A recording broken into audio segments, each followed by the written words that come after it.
Welcome everyone to this week's Dive Live. This week's Dive Live we have with us Rishabh from the BlessedArch channel, YouTube channel. For those of you that do not know him, Rishabh is a YouTuber and a content creator. He's also an architect. He graduated in 2018, and since then he has been working on his Instagram and YouTube channel. Both of them are called BlessedArch. If you haven't checked the content, please go there. They have pretty interesting information. Yeah, so today the topic that we're going to talk about is architects of the world. Now, to be honest, the topic is a little vague, right? Because I can be talking about anything when I say architects of the world. But I wanted to keep it a little vague, and maybe by the end of the presentation, we'll come closer to what I really actually want to talk about and what I mean by architects of the world. So in this talk, I actually want to discuss a little bit of my journey about how I got to where I am today. And, you know, in this talk, we'll also discover what architecture actually is and what it actually means to be an architect. So I want to start our journey from my college days, which is right here.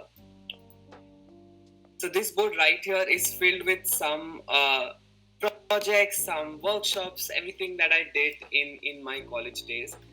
So, you know, when you are in a college, your classmates, your group becomes your competition pool in a way, but it also teaches you a lot because each other you learn new things, you teach each other new things. So, you know, but in my class, I always felt like a lot of people did not really, were not as driven in architecture. They were pretty direct with the fact that they just wanted a great degree and they wanted to graduate. It was not as much about exploration. And so our class was very relaxed when it actually came to working. And, you know, it wasn't as if we were constantly pushing each other. And for the first 2 years, I was completely like that. The whole class was like that. And third year onwards is when we sort of started pushing each other, started pushing the boundaries of what architecture can be and what we can make from it. And that is why, you know, bottom left that you see, this model that you see. So this was something that we did in CEPT University. CEPT is, for those of you who do not know, one of the most prestigious colleges of India when it comes to architecture. So we went there for a workshop, and this bottom left was the output of that workshop.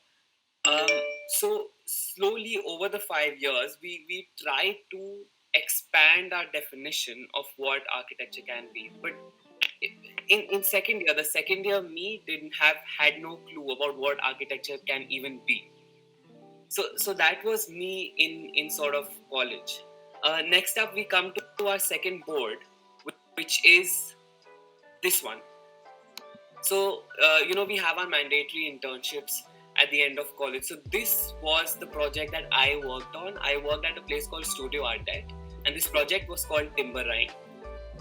Now, these are actually elements that are made completely out of plywood because this was a plywood store. And, you know, the end result is extremely beautiful. But I joined in this project when the design was already done, and I was there when they were executing the project. I was a part of this project. And so, you know, they actually wanted somebody who could work with Grasshopper because the execution of this required knowledge of Grasshopper. And there were only 2 people in the whole office that could work at Grasshopper at the time, me and my immediate superior. And both of us were not advanced in Grasshopper, maybe beginners to a little intermediate. And then because she was my superior, she also had more work. She used to hand a lot of work off to me, and it made me push the boundaries of what I knew and the knowledge that I already had about Grasshopper, and to expand it, and then using that to create what we are creating and then get it constructed on the site.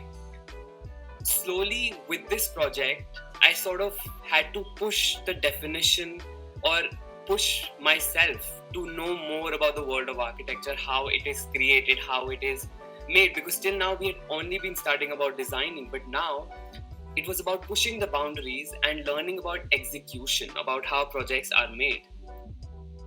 So we go forward to the third board, and this is so for those of you who do not know, into 2014 is when I started my YouTube channel.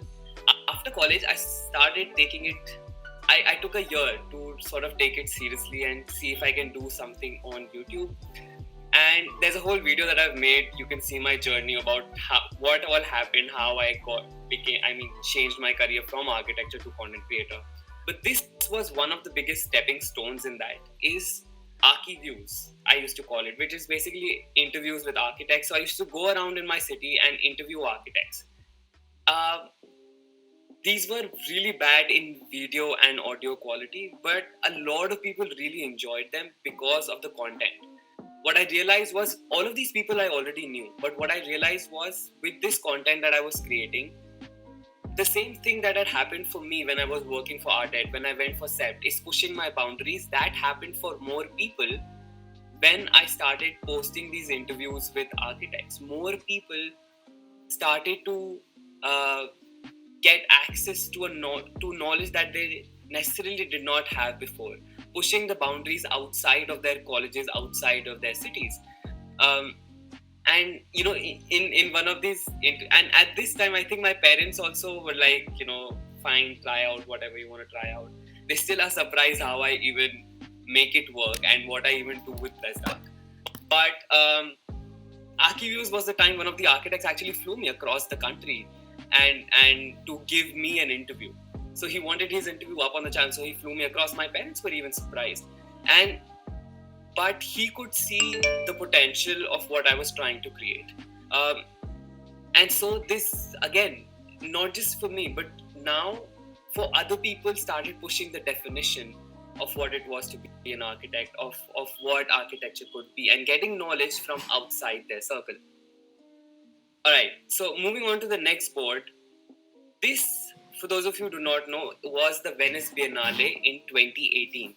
So I had actually gotten a chance to be at the Venice Biennale in 2018, and not just as a visitor, but as a participant. So the top image that you see, I was invited by the Pavilion of Turkey, and this was one of the exhibits that we made. And we made one of the exhibits that was really popular in that very building, which I was very grateful to be a part of.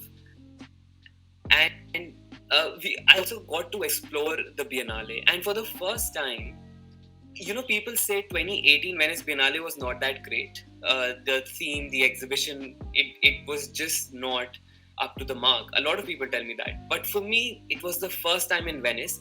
And it was the first time seeing the kind of work that I saw there. And again, it was about learning so much more than I thought what architecture could be. Experimentation like I had never even seen before. Talking about architecture in terms that I had never heard anybody around me in my college, in my city, all the events that I went to in college talk about. Now, I don't know if it is great to talk about this here, but I just want to share this. In the Spanish Pavilion at the Expo, there was a wall that was filled with diagrams of designed spaces and furniture and products, and these were all designed for different kind of fetishes. So if somebody has a fetish of looking at themselves, if somebody has a pee fetish, I don't want to go into each and every one of them, but basically they had defined what people liked, and then they had designed spaces that would be for them. I mean, this kind of discourse was something that we would never have back in the country. And so Venice Biennale was a big turning point into expanding of what architecture discourse could be. This was in 2018. Now I want to jump forward 2 years to 2020 and come to the next board. So 2020, of course, was the year of COVID. Everybody was inside. But one good thing that came out of it was, at least for my channel, was the fact that it actually blew up a lot more in 2020. because again, everybody was inside, everybody was consuming content, and so I was actually creating a lot more content. I started sharing more of my journey, my thesis, my portfolio, that top right, why I left architecture. That is the video I was telling you about, which has my whole journey. Then there was also, again, more interviews. Should you pursue masters? A whole interview on somebody who was an architect from one of the top universities in India, and then now he pursues photography, architectural photography. So it slowly, with my channel, I was able to get more and more people access to knowledge that they did not have before. And it is again going back to the fact that I'm going back to my second year. I was stuck in my college. I'm not necessarily stuck, but my knowledge bubble remained within my college, or maybe my city, or the events that I went to, and not beyond that. But with this, I was able to connect with so many people, especially in India, and talk about things that, and talk about them at a scale that people had not seen before, and in a way that people had not seen before. And that is why I think it started to connect with more people.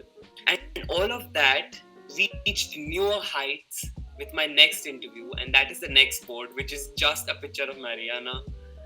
But Mariana was actually a big part of the BlessedArch journey. Mariana, for those of you who do not know, is a senior designer at Zaha Hadid Architects.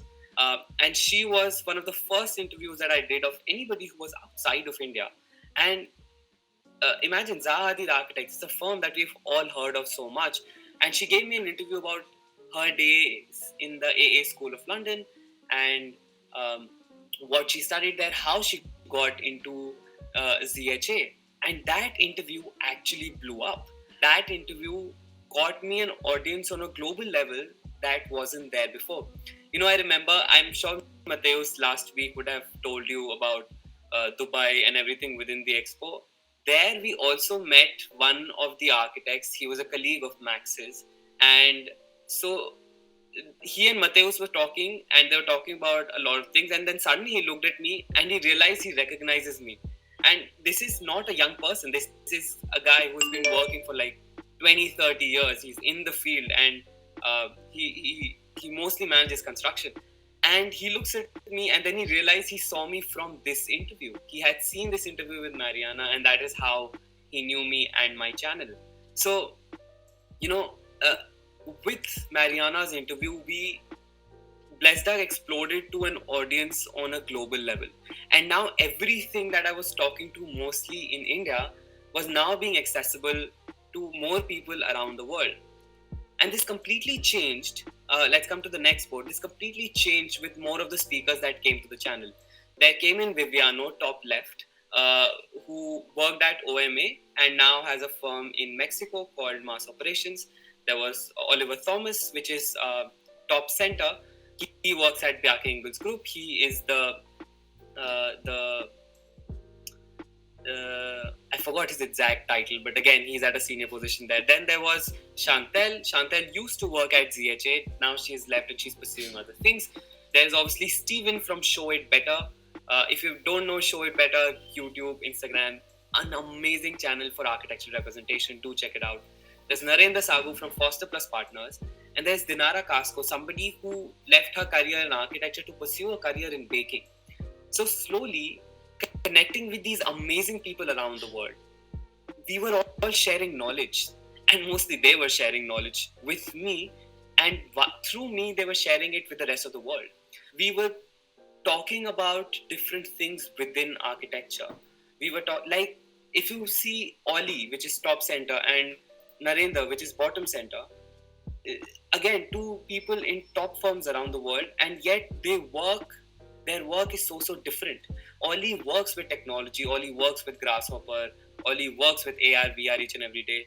While Narendra works with hand, he's more about communication, it's about painting, it's about sketching, it's about drawing.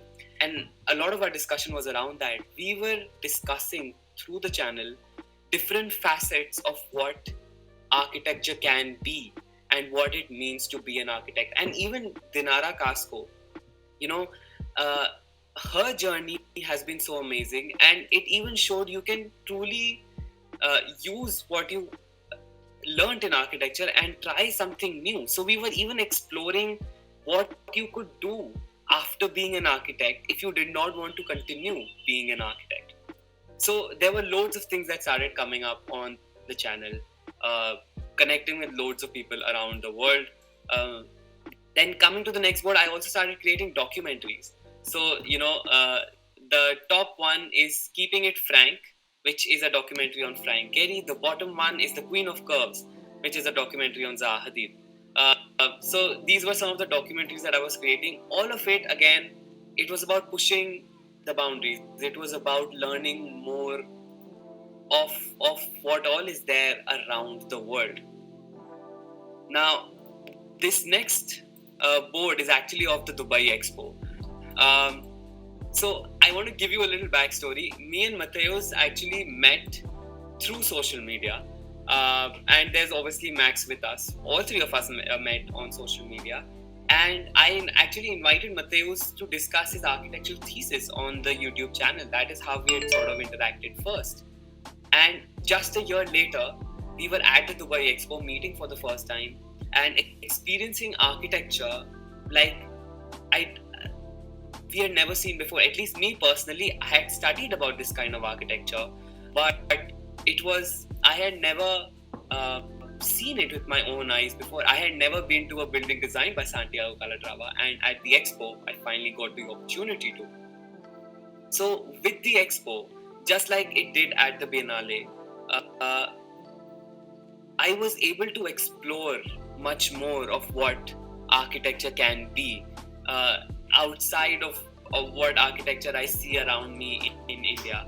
And it truly does open your eyes to a lot of things. You know what?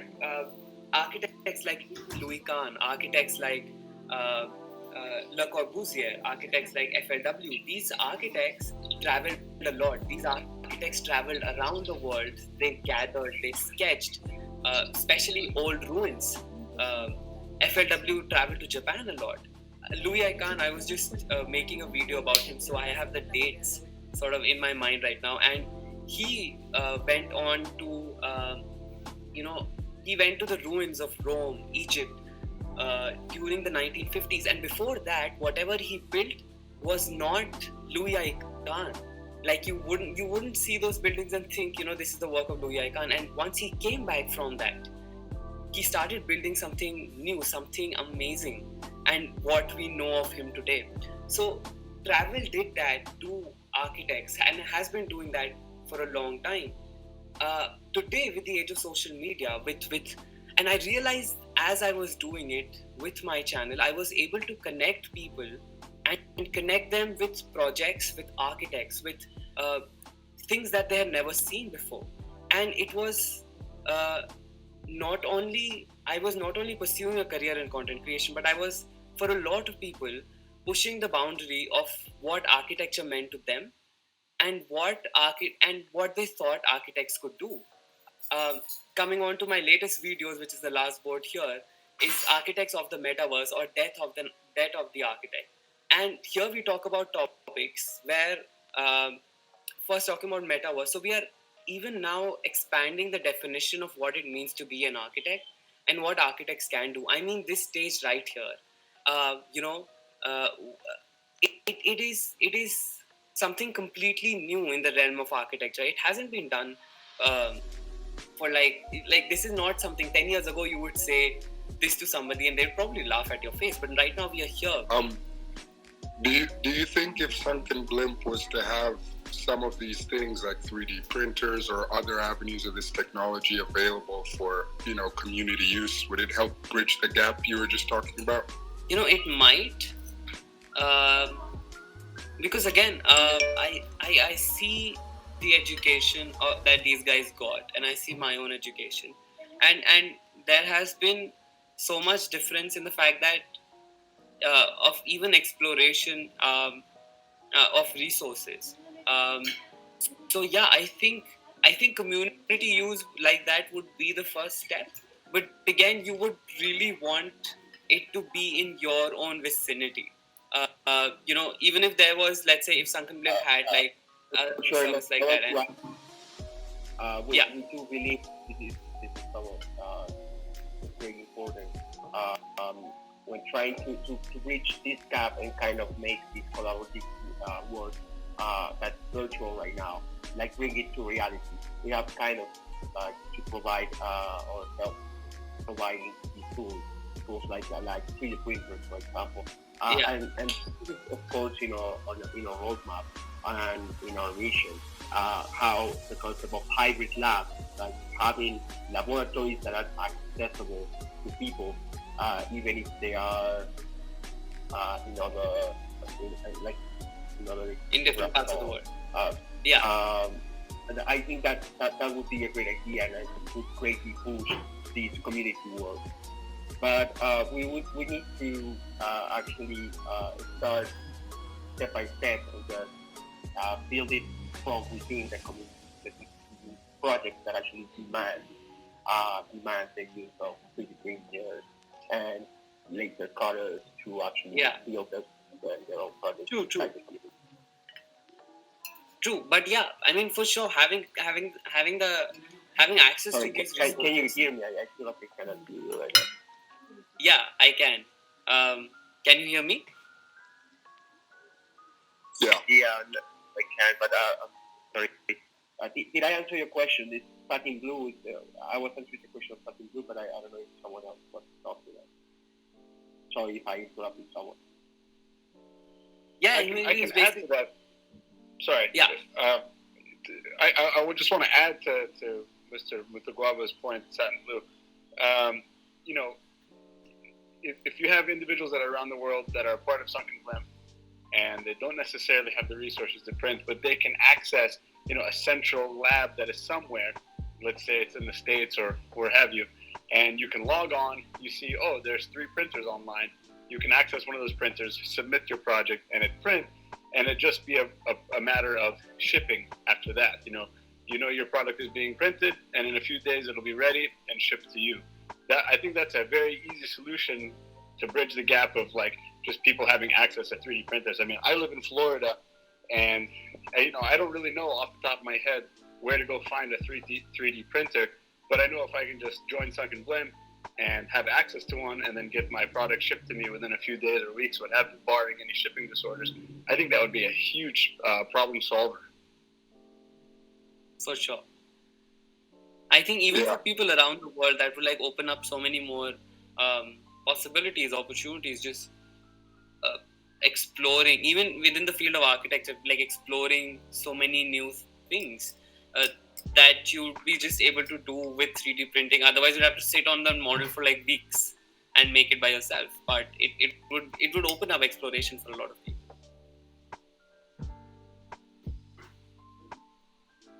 Yeah, no, I think that makes a lot of sense. Thanks for everyone's input. Any other questions or anything you guys want to discuss? Anyone want to add something else? Thank you all for joining us for this live. I'll wait for you on next week on Daniel live, and okay, I'll see you next week. Can see you on the Discord channel. Rishabh, would you be willing, as a demonstration of all of this, would you be willing to test this out? Just have your model printed and have it shipped to you, to your home or wherever you'd like? I would love to, but I also have to get back into kind of designing and modeling stuff, because I was just talking to these, a few guys the other day that with what I do, I just downloaded Blender the other day, but I have no 3D softwares left. I don't do much of 3D modeling on my own or creating a lot of things, because most of my time, or essentially all of it, just goes into creation of content. But I will slowly get back to sort of creating a lot of new things, exciting forms again. But I would love to sort of test it out and then see, and then help to sort of bring it to more people around the world. Cool, yeah, that's super cool. Thank you. We could mount a GoPro to whatever is printed and then record its journey from printer to recipient. and then Oh yeah, that'd be make amazing. make it a meme or something. Alright, guys, it was great talking to all of you today. I hope you wait. I got stuck behind my. How do I get out? Okay, wait. There we go. Alright. So thank you so much for sort of attending the talk today, and I hope you got something from it. Do check out my channel if you still haven't. There's loads of interesting stuff there. And yeah, I'm gonna go watch Doctor Strange and the Multiverse of Madness now. But yeah, it was great talking to all of you. Thank you, Rishabh. Thank you for inviting me.